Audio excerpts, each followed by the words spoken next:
मेरी और आपकी देह के अंदर एक याददाश्त है। आपने इस बात को गौर किया होगा मेरे प्रियो कि आपने, आपकी देह ने, आपकी ज़ुबान ने वो चीज़ जो ना कभी इस देह के अंदर गई हो, ना आपने उस चीज़ का स्वाद चखा हो, आपकी देह उसके विषय में कभी उछाल नहीं मारती, कभी ज़िद नहीं करती कि मुझे वो चीज़ खानी है। क्योंकि इस देह ने, मेरी और आपकी देह ने कभी उस स्वाद को चखा ही नहीं है। ये केवल उसकी ज़िद करती है जो इसने खा रखा है, जो इसने चख रखा है, जिसकी याददाश्त इसके अंदर आ चुकी है।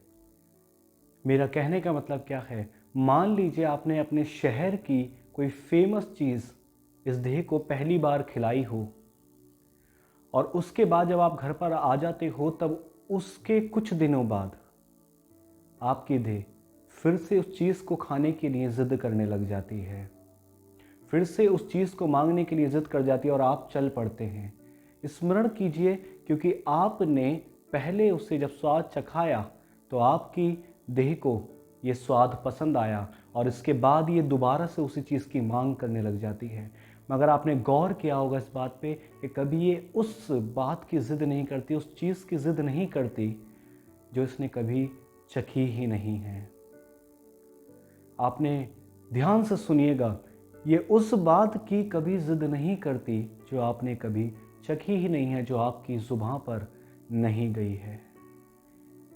ये उन्हीं बातों की ज़िद करती है, ये उन्हीं चीज़ों की ज़िद करती है जो इसमें पहले जा चुका है। अब चाहे वो वह विचार हो जो इसे पसंद आया हो, चाहे वो आपकी कोई बुरी आदत हो जो इससे पसंद आई हो, और उसी बात की ये बार बार ज़िद करने लग जाती है। मान लीजिए किसी एक जन को ज़्यादा मोबाइल चलाने की आदत है, वो ज़्यादा मोबाइलों में रहता है, या किसी जन को किसी देर से सोने की आदत है, या किसी जन को वह विचार करने की आदत है, और उसने इस बात को ठाना हो कि मैं कुछ दिन के लिए अपना मोबाइल दूर रखूंगा, कुछ दिन के लिए मैं इस वह विचार को दूर रखूंगा। तो आपने देखा होगा, जैसे ही ये बात आती है और जैसे इस पे काम करना चालू होता है, कुछ ही समय बाद उसी समय पर, जिस समय पर आपने ज़्यादा मोबाइल यूज़ करते थे, उसी समय पर आपकी देह बार बार उछाल मारना स्टार्ट कर देगी कि चला चला, और बार बार उस बात को स्मरण दिलाएगी कि इस समय पर तो तू ये करता है, इस समय पर तू मोबाइल में ये करता है, और बार बार उसकी ओर खींचेगी, क्योंकि आपकी देह में एक याददाश्त आ गई है। उपवास मेरे प्रियो इसी याददाश्त को मिटाने का साधन है, एक सामर्थ्य साधन है जो आपको क्रूस की ओर लेके चला जाता है दोबारा से। जो आप एक देह की यात्रा पे निकल जाते हैं, ये वापस आपको उसी स्थान पर लाके खड़ा करता है। उपवास देह और आत्मा के बीच में एक अंतर को पैदा करता है। इस पे आप साफ से देख पाते हैं कि देह क्या है और आत्मा क्या है। हालेलुया। मैं एक छोटी सी बात को आपको बताना चाहता हूँ। अभी कुछ वक्त पहले ही मैं अपने घर में कुछ काम को कर रहा था, और मैंने अपने प्याले में चाय को लिया, और वो चाय मेरे हाथ में थी और मैंने एक जगह पर रख कर फिर मैं किसी और काम में लग गया, और मेरा ध्यान उस काम में ज़्यादा बन गया, और मैं अपने पूरे मन से उस काम को करने लगा। और जब करते करते मैं उस काम से बाहर आया तो मैंने देखा कि वो मेरी चाय उस प्याले में ऐसी की ऐसी रखी थी, और फिर मुझे याद आया कि मैं इसे भूल ही गया, और मुझे इस बात का पता लगा कि मैं उस काम में व्यस्त था तो मैं इसको भूल गया। उपवास मेरे प्रियो इसी तरीके का है। जब आप उपवास रख कर अपने तन और मन से परमेश्वर के चरणों में, एक बंद कोठरी में, उसके प्रेम में और उसकी प्रार्थनाओं में लिप्त हो जाते हैं, और दिन प्रतिदिन जब समय बीतता चला जाता है, तो मेरे प्रियो आपकी देह में से उन बुरे बुरे विचारों की, बुरी आदतों की याददाश्त चली जा रही होती है। हालेलुया। वो उसे भूल रही होती है।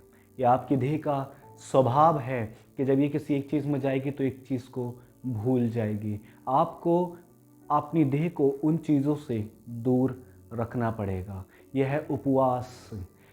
निनवे के लोगों ने जब ये बात सुनी, जब उन्होंने उपवास रखा कि 40 दिन में उनका शहर, उनका देश उलट दिया जाएगा परमेश्वर की आज्ञा के अनुसार, तो उसमें बाइबल में लिखा है कि राजा ने अपने राजकीय वस्त्रों को और गहनों को उतार कर अलग रख दिया था मेरे प्रियो। और जब अलग रख दिया और उसने अपने ऊपर राख को ओढ़ लिया और दीनता से परमेश्वर के चरणों में बैठ गए। बैठा तो गहने पहनकर भी और वस्त्र पहनकर भी जा सकता था, मगर इसे उतारने की क्या ज़रूरत थी? क्योंकि गहने और बड़े अच्छे अच्छे वस्त्र एक संसार को दर्शाते हैं और आपकी देह ने इसकी याददाश्त को पहन रखा है। ये इसे पसंद है, यही संसार है। इसे पसंद है कि इसे अच्छे अच्छे वस्त्र पहनाए जाएं, इसे पसंद है कि गहने पहनाए जाएं। तो राजा ने इस संसार को उठाकर अपनी देह से अलग कर दिया और इसकी याददाश्त को मिटा दिया और इसकी पूरी देह और आत्मा फिर परमेश्वर में उन उपवास में इतनी लीन हो गई कि वो उस संसार को भूलने लगी। हालेलुया। आपने ध्यान दिया होगा कि जब आपको डॉक्टर किसी चीज़ को मना करता है खाने को, तो आप उससे परहेज रख लेते हैं। एक संसारिक वर्ड में भी कहूँ तो एक उपवास को रख लेते हैं। हालेलुया। एक उपवास कि डॉक्टर ने बोला कि इसे नहीं खाना, तो आपने उससे परहेज कर दिया, एक उपवास रख लिया कि मुझे ये एक नहीं खाना। धीरे धीरे आपने देखा होगा कि आपको उस चीज़ को खाने की आदत ही खत्म होने लग गई होगी, इच्छा ही खत्म होने लग गई होगी। ऐसे ही जब आपकी उपवास की यात्रा पाप से दूर जाने की हो जाती है, तो धीरे धीरे आपकी देह उस आत्मिक स्वभाव को पहनने लग जाती है और आपकी याददाश्त मिटने लग जाती है, आपकी देह भूल जाती है उन चीज़ों को। फिर एक समय बाद आपको उन बातों से, उन पापों से घृणा आने लग जाएगी और आपको यकीन नहीं होगा कि आप वो काम किया करते थे। आपको उन बातों से घृणा आने लग जाएगी कि मैं कभी ये किया करता था, क्योंकि एक लंबी यात्रा हो गई है, एक लंबा गैप हो गया है उन आदतों को ना करे हुए, उन बुरी आदतों को ना करे हुए। यही है उपवास, एक उच्च स्थान को जाना, देह और आत्मा के बीच में एक अंतर को पैदा करना जो आप साफ देख पाते हैं। सवाल इस बात का आता है कि खाना छोड़ना ही उपवास है। मैं कहता हूं बिल्कुल भी नहीं। खाना छोड़ना एक याददाश्त को पैदा करता है, वो स्मरण दिलाता है बार बार आपको कि आप खाना इसलिए नहीं खा सकते क्योंकि आप उपवासी हैं। आपने अपनी आत्मा से देह को एक अंतर पैदा किया है उपवास रख के कि मैं एक को दुख देकर और आत्मिक देह को उन्नति में लेकर जाऊंगा, इससे मजबूत करूंगा। वो बार बार आपको याद दिलाता है खाना इस बात के लिए कि आप उपवासी हैं, आपको प्रार्थना में बैठना है। एक याददाश्त जो नॉर्मल आपकी ज़िंदगी में चल रहा है, जो दिनचर्या आपकी ज़िंदगी की रोज़ रोज़ की थी, उसमें एक अंतर को पैदा करना कि आप रोज़ खाना खाते हैं, रोज़ पानी पीते हैं, रोज़ खाना खाते हैं और रोज़ पानी पीते हैं, मगर एक ऐसा दिन जिसमें आप खाना नहीं खा रहे, आप पानी नहीं पी रहे, एक अंतर को पैदा करता है, कुछ अलग को पैदा करता है। वो दिन आपके और दिन से समान नहीं हो गया। हालेलुया। वो दिन आपके औरों दिन से अलग हो जाएगा।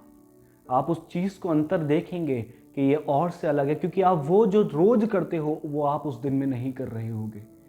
आपको एक प्रेशर होगा कि आपको प्रार्थना में बैठना है क्योंकि आप उपवासी हैं। हालेलुया। और सवाल आता है इस चीज़ का कि बहुत से लोग कहते हैं इस बात के लिए कि वो दुख के दिन है, उपवास के दिन दुख के दिन है। नहीं, यीशु मसीह ने इस बात को भी कलाम में बताया वचन के द्वारा कि जब तू उपवास रखे तो तेरे मुंह पे उदासी ना छाई रहे। मान लीजिए आप किसी बुरी आदत को छोड़ने वाले हैं, आपके पास से आपकी हानि करने वाला दोस्त, आपका दुश्मन चाहे कोई भी हो, वो आपसे दूर जा रहा है, आप अपने एक कष्ट भरे जीवन से पार निकल के आ रहे हैं, तो क्या यह दुख की बात होगी या शोक की बात होगी या आनंद की बात है? मेरे प्रियो, सच में एक आनंद की बात है, तो मुंह पे उदासी छाए क्यों रहे?